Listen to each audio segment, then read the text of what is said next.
Ce matin-là, l'air était vif et le ciel du Michigan couvert d'un léger voile.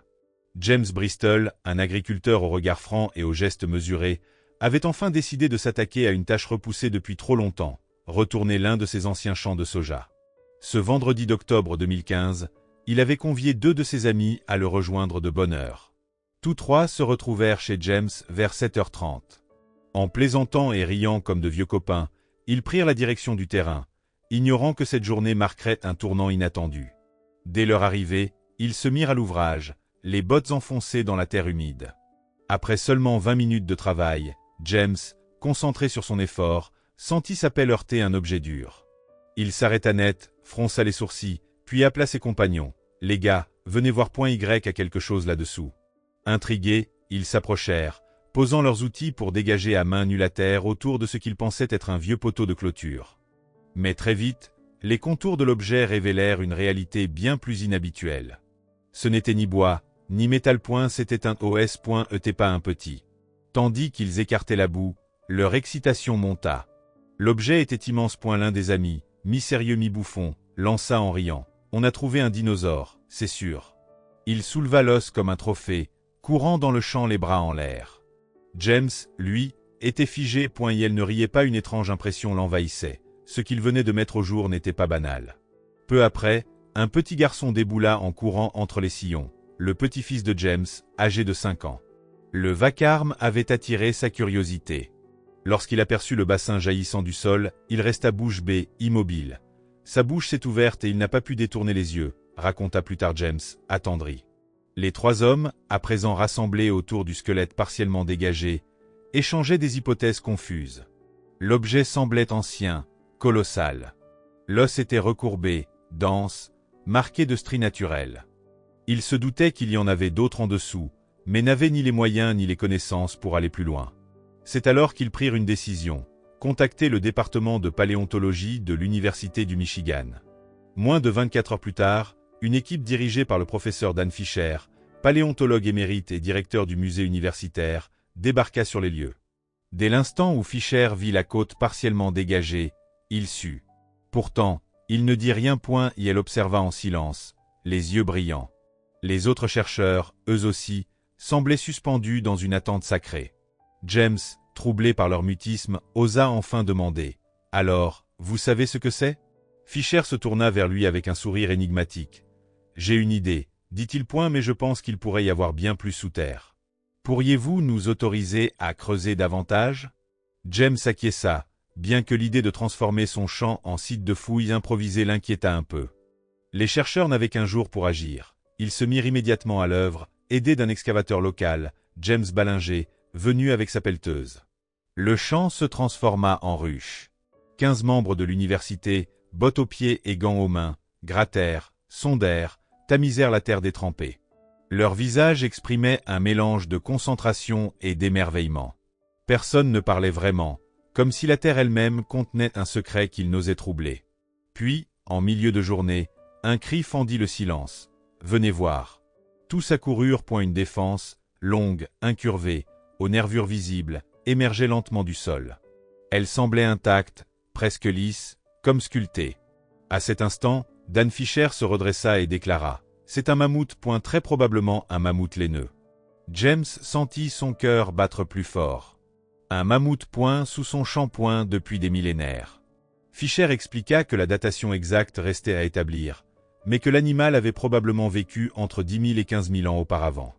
Il ajouta, en désignant une entaille sur une côte, « Il est possible qu'il ait été abattu par des chasseurs préhistoriques. » Mais alors, pourquoi l'avoir enterré? Pourquoi ne pas avoir utilisé sa viande ou sa peau? Les questions s'enchaînaient. Fisher proposa une hypothèse fascinante. Le mammouth aurait pu être volontairement immergé dans un étang par ses chasseurs, comme technique primitive de conservation alimentaire. Une sorte de réfrigérateur naturel, utilisant l'eau froide pour préserver la chair. Pendant ce temps, les fouilles reprenaient de plus belle. Chaque pelletée révélait de nouveaux fragments, des côtes, des vertèbres, une omoplate. L'excitation était palpable. L'équipe savait qu'elle vivait un moment unique. Pour James, ce champ n'était plus un simple bout de terre.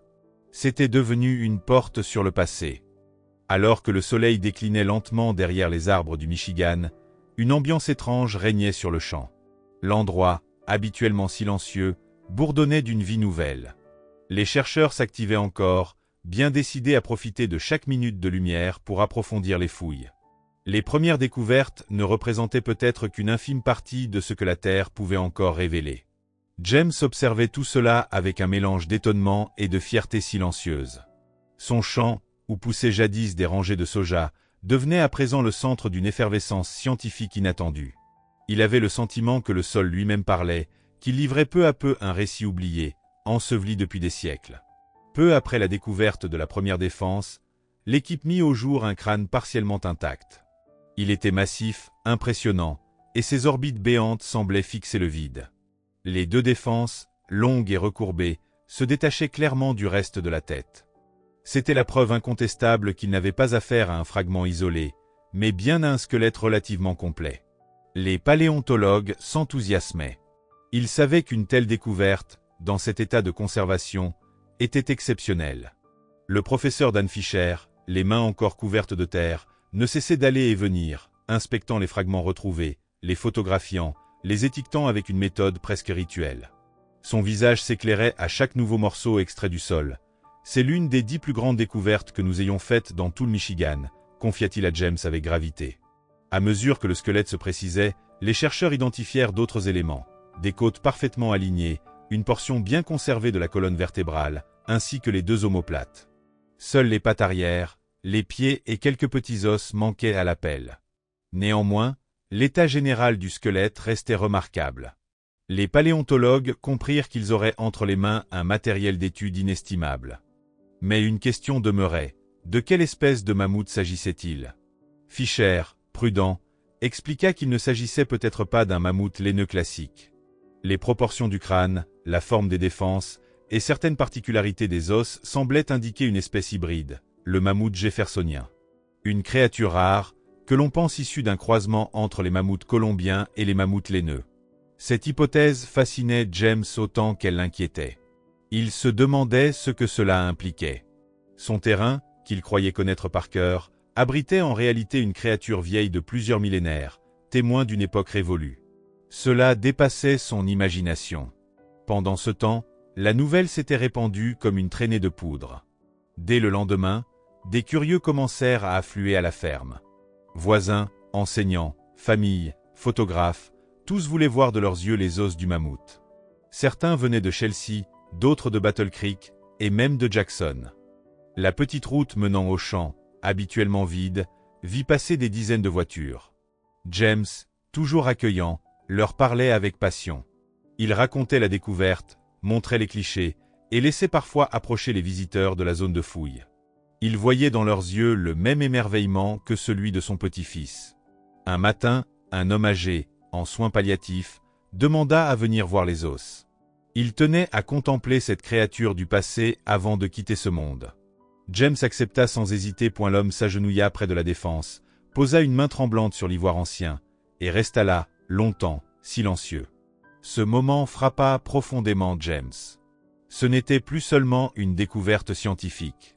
C'était une passerelle entre les époques, un lien entre les vivants et les êtres disparus depuis des millénaires. Mais vint le moment des décisions. L'équipe de l'université exprima clairement son souhait de poursuivre les recherches en laboratoire. Pour cela, il fallait transférer les os au musée de paléontologie de l'université du Michigan. Dan Fisher posa la question délicatement, sans insister. « James, cette découverte est unique. Elle pourrait nous apprendre énormément sur le mode de vie des mammouths, sur les chasseurs de cette époque. Seriez-vous prêt à en faire don ?» James resta silencieux. Il comprenait l'importance de la demande. Mais il avait aussi le sentiment que cette créature faisait partie de lui désormais. Il se souvenait du choc de la découverte, du regard émerveillé de son petit-fils, des visages illuminés des visiteurs. Pourtant, au fond, il savait que ces os ne lui appartenaient pas. Ils appartenaient à l'histoire. Quelques jours plus tard, après réflexion, il donna son accord. Il voulait que d'autres puissent apprendre, découvrir, s'émerveiller comme lui. Le squelette serait transporté et étudié par les meilleurs experts. En échange, il demanda simplement à pouvoir garder une copie imprimée en 3D de l'une des défenses, pour se souvenir. « Ce mammouth restera toujours un peu chez moi », dit-il. Les préparatifs commencèrent immédiatement. L'université mobilisa une équipe de transport spécialisée. Les os, délicatement extraits, furent soigneusement emballés, étiquetés, protégés pour leur voyage vers le musée. James, les bras croisés, observait tout cela depuis le bord du champ. Il ne disait rien, mais un sourire discret flottait sur ses lèvres. La terre était refermée, le champ lissé. Mais rien ne serait plus comme avant. Les semaines passèrent, mais l'émotion liée à la découverte ne retomba pas. À l'Université du Michigan, l'arrivée du squelette fit sensation. Les chercheurs se mobilisèrent aussitôt pour débuter les analyses. Chaque os fut soigneusement nettoyé, numérisé, photographié sous tous les angles. L'équipe de Dan Fisher travailla sans relâche, réunissant biologistes, historiens, archéologues et même climatologues. Ce mammouth jeffersonien allait peut-être lever le voile sur toute une époque oubliée. James, resté sur sa ferme, recevait régulièrement des nouvelles. L'université lui envoyait des rapports, des clichés, parfois même de petits objets imprimés en 3D représentant certaines parties du squelette. Il les alignait fièrement dans sa grange, comme des trésors personnels. Il avait aussi encadré une photographie du crâne, prise juste avant son transport, et l'avait accrochée dans son salon. C'était devenu un symbole, une sorte de témoin silencieux de ce moment unique où son quotidien avait croisé la préhistoire. Mais l'histoire du mammouth ne s'arrêtait pas là. La communauté scientifique entière s'y intéressait désormais. Des articles parurent dans les journaux locaux, puis nationaux. La télévision fit un reportage. James, bien qu'un peu intimidé, accepta de raconter son expérience devant les caméras. Il ne cherchait ni gloire, ni argent, mais simplement à partager l'émerveillement qu'il avait ressenti. Ce n'est pas tous les jours qu'on découvre un morceau d'éternité dans son champ, dit-il au journaliste. Pendant ce temps, les analyses progressaient. L'état de conservation des os était exceptionnel. Le squelette, bien qu'incomplet, présentait suffisamment d'éléments pour reconstruire l'animal presque en entier. Les chercheurs établirent qu'il s'agissait probablement d'un mâle adulte, mort entre 11 000 et 13 000 ans auparavant. Les marques observées sur ses côtes laissaient penser qu'il avait été chassé, puis dépecé avec des outils rudimentaires, très probablement par des humains préhistoriques. Mais ce fut une autre découverte qui fit basculer l'affaire dans une nouvelle dimension. En examinant les couches de sédiments autour des os, les géologues identifièrent des résidus organiques datant de la même époque. Ils découvrirent également quelques éclats de pierre taillée, associés à des outils de chasse primitifs. Tout portait à croire que le site n'avait pas seulement été le lieu d'une mort animale, mais celui d'un véritable camp temporaire de chasseurs. Dan Fisher et son équipe élargirent alors le champ de leurs recherches. Ils retournèrent sur le terrain de James, cette fois pour mener des fouilles plus larges. James, une fois encore, ouvrit ses terres sans hésiter. Pendant plusieurs jours, les chercheurs creusèrent autour de la zone initiale. Ils mirent au jour des fragments d'outils, des restes de foyers, et même quelques ossements animaux brûlés. Il semblait que des hommes avaient vécu là, chassé, cuisiné, puis étaient repartis. Le champ de soja se transforma peu à peu en un site archéologique de premier plan. James assistait à tout cela avec fascination. Il avait toujours aimé la terre, sa richesse, sa force tranquille. Mais il n'avait jamais imaginé qu'elle cachait tant d'histoires. Il passait ses soirées à lire les rapports, à discuter avec les chercheurs. Il n'était pas un scientifique, mais il en avait la curiosité sincère. Et surtout, il gardait cette humilité propre aux gens de la Terre. Il savait écouter. Quelques mois plus tard, l'université organisa une exposition spéciale autour du mammouth. Elle se tenait dans la grande salle du musée de paléontologie, transformée pour l'occasion.